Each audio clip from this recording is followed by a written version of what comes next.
All right, hello everybody, and welcome to this week's edition of Parsha Wine Pairing with David and Isaac. Hello, how are you? I'm doing good. How are you doing? I'm doing good. And just so everyone knows, we had a great Rosh Hashanah. We did. In fact, we even ate a meal together. We did. We enjoyed a meal together, and it's a good way to celebrate the new year. We had the Alfasi Late Harvest. Late Harvest, that's right. Sauvignon Blanc, which is still very good. I thought it was actually excellent. Delicious. That's 2011, so kudos to that. It's a sweet wine. For a sweet year, we had it for dessert. What do we have going on now? We got mixed cases for Sukkot. We've updated all the mixed cases. So if you got one for Rosh Hashanah, you liked it, guess what? You're in luck. We have a whole bunch for Sukkot. New wine. Some of the wines are the same because we try to give you the best deal, the best stuff, and sometimes it's just that good. The mixed cases really just allow you to get a quick tour of 12 different wines. Except for the sweet wine. This year it's two of each. Two of each, okay. The sweet wines are 2 of each. But it allows you to get a sampling of different wines so you guys can taste them without having to spend 25, 30 minutes picking out wines. Exactly. It's picked for you, easy to purchase. They're all good wines. Good wines, good quality, good price. And good value you get. Yeah. When you get the mixed case, you get a really great value. That's all I drink. I drink mixed cases. I also make my own mixed cases. All right. So this week, what do we have?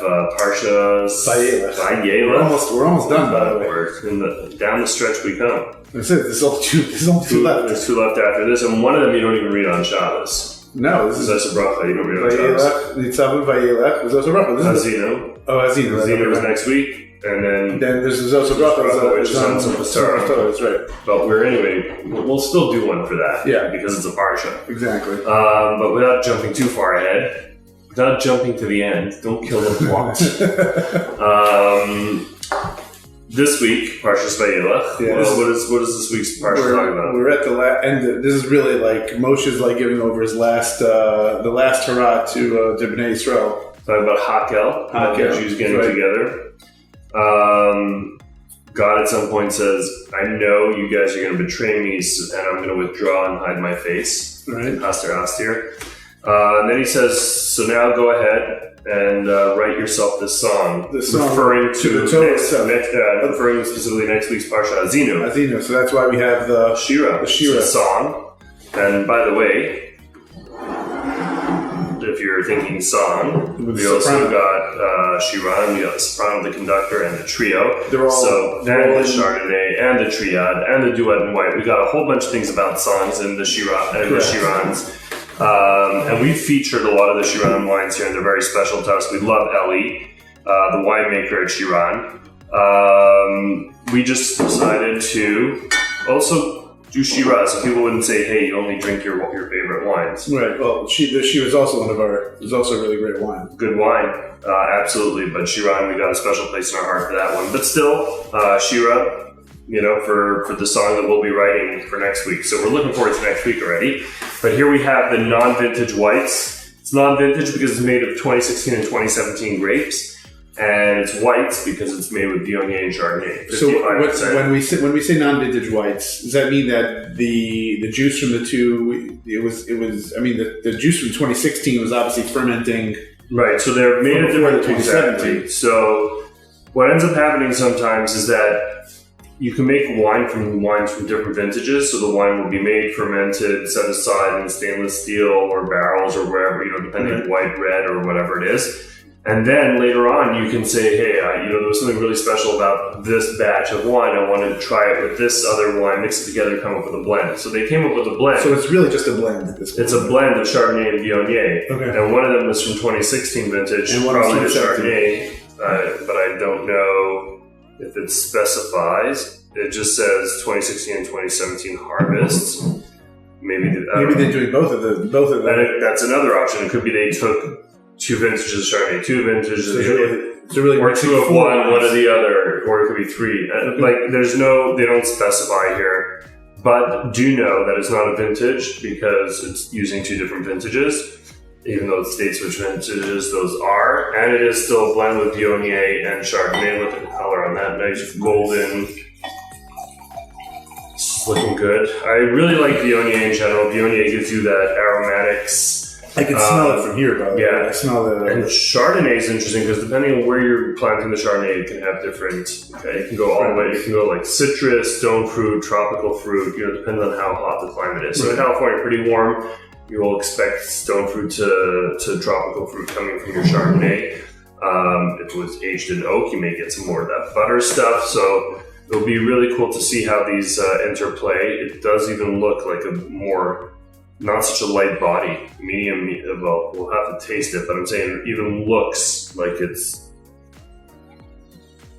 the Viognier. Really Getting some interesting sweet, things. Yeah, you get the you get that sweetness from the fruit from the Chardonnay. You get the almost like a yeastiness from the Viognier, some more floral components. Yeastiness still come from the Chardonnay. It smells delicious. Now, I can smell this for a long time. This has got a lot going on in the nose. It's floral, fruity, get some of that honeysuckle, rose petal, blossom. I love it. It's like springtime. Now, when we taste this, though, it's not going to taste sweet. So it's sort of... it should not taste sweet. You should still get fruitiness from it, but it doesn't have to be sweet. So let's go in and give it a taste. I'll bring it right up in.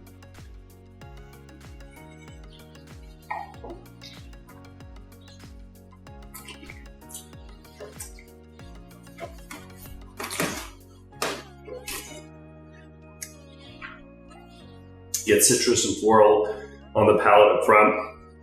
I'm getting a lot of citrus. Yeah. Almost like some more of the more ripe fruit mid palate. It's really good. like an orange.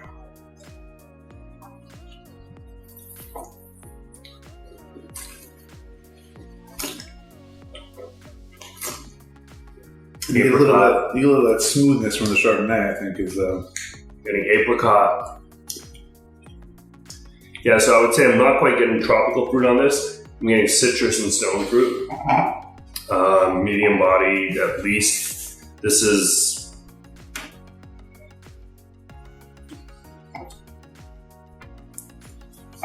This is delicious wine. Mm-hmm. What would you? This is definitely a food wine. Yeah. What would you pair this with?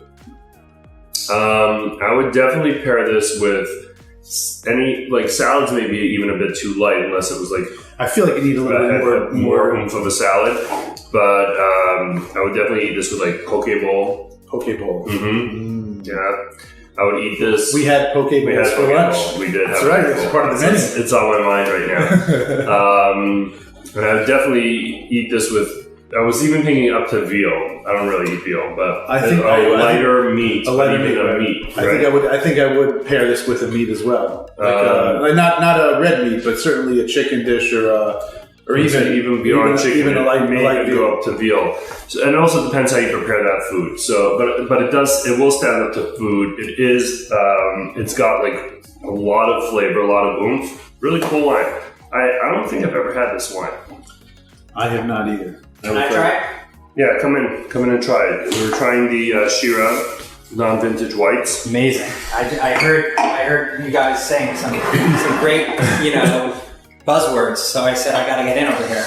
Yeah, give it a try. Let us know. Certainly beats the meeting I'm running late for. Okay. So this is 2016. 2016. It's a non-vintage. And, yeah. It's a mix. Okay. It's a Viognier Chardonnay. And it's an older one? Like, it's just got released? 2016. No, we're probably at the end of this batch. It was a very limited production, very limited run. Okay, so there's to me, it's like, it's very weird. Like, there's clearly strong Viognier, influence here, even more than the Chardonnay. Right, because the Viognier is also very aromatic. Right, so it's kind of overpowering. It's actually 55% Viognier, but it's 45% Chardonnay. Right, it's so overpowering. You do have some of the more of the citrusy kind of elements that you could get in some Chardonnays or a cooler climate. But like on the nose, this is like all. I predominantly have Viognier in this. Yeah. Okay, let's go to Whirl. I know it is robust for a white wine. and you get a lot of citrus. Mm-hmm. Okay, classic Shirah wine. Like I was shocked. Like first of all, that shocked with the citrus, especially because on the nose, you're going to think that you're going to have more of the Viognier kind of floral, kind of, and then on the palate, you get like this wacky, like explosion of citrusy, more like I would say, more cool climate Chardonnay kind of characteristics. Yeah, interesting. Finish is a little soft, but short. But it's short. I find it. No, actually, you know what? It's lingering a bit longer now. But the acids is sticking around. The funny thing is also, it's like because there's so much citrus in there, you have to pay a lot of attention to what is the acid and what is the citrus. What's the sensation and what's the taste. It gets like it gets tricky when it's so much citrus. But if someone wants like this, like a white wine that almost tastes like a red wine in terms of like character and like, oh my god, smack you, pucker you in the face kind of thing, this is definitely a go-to for that. You're saying that it's something you can even pair with almost getting into lighter meats. You could definitely. Veal, duck would be excellent. Veal, yeah. Gamey meat, gamey white meat would be definitely great. And there's like acid and it's. Yeah, listen, it's not your typical kind of white. I know what I'm saying. It will stand up to food. It will stand up to food. Definitely. But very Shirah-like. Yeah, it's interesting. It's cool. So that's what we got here today. So okay, cool. Good for joining. All right. You'll probably want to join next week. And what does this have? This is with Parsha. This is Vayelech because Hashem says go ahead and write yourself a song, which is going to be next week's Parsha, as you know. Shirah. So Shirah is a song, which we also said. It's on Vayelech. It's on Vayelech. We did both together. Yeah, it was 70. Okay. 70. Mine was 100 and something. 103. Oh, yeah. 103, I think. Yeah, well, I had double Parsha, so I got. So you got so much, and then Shirah is also good, for the singing. Shirah, the conductor. Yeah, but here we got like soprano, we got a tenor, and well, they're all in the singing. It's a trio. Next week, for not your Bar Mitzvah Parsha Hazinu, we got the Nouveau Cabernet Sauvignon. Also, very limited production. This is basically sold out at the winery right now. Like you cannot, I think they did not make it 2016. They skipped to 2017. So 2014, for a while, this was the only one. We're going to try next week with Parsha Hazinu, and we'll explain why. Also, later today. Wait, there's more. There's more later today. What are we going to do? We're going to be at 3:30, around 3:30. Because last week we said 3 and then we did 3:30. So today I'll say 3. If you're saying 3:30, it's around 3:30. We'll be going live again. What are we going to drink? We're going to be drinking some wines. I think I have them here. Wait, we can't tell. Should we tell people what we're drinking? Did we tell them last week what we were drinking and then we just said? Tune back in. We'll be in the garage. Same place. Yeah, so last time we strongly recommended Torah. That was like a wine that I've been getting behind. This time it's a newer wine.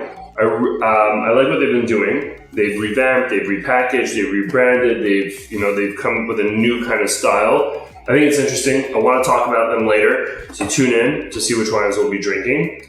And I tried a lot of them, but some new vintages are out, so we'll get to try them like we've never had them. And that's basically what we got later at 3:30. Until then, live from Kosherwine.com. Zevin Nazik wishing you a good Shabbos. And Davi wishing you a good Shabbos. Waxing Mataiva. And easy fast, by the way. Yeah, next week. But I'll see you later. We'll see you later. But yes, if you're not tuning in. Isaac wishes you an easy fast. An easy fast for later. All right.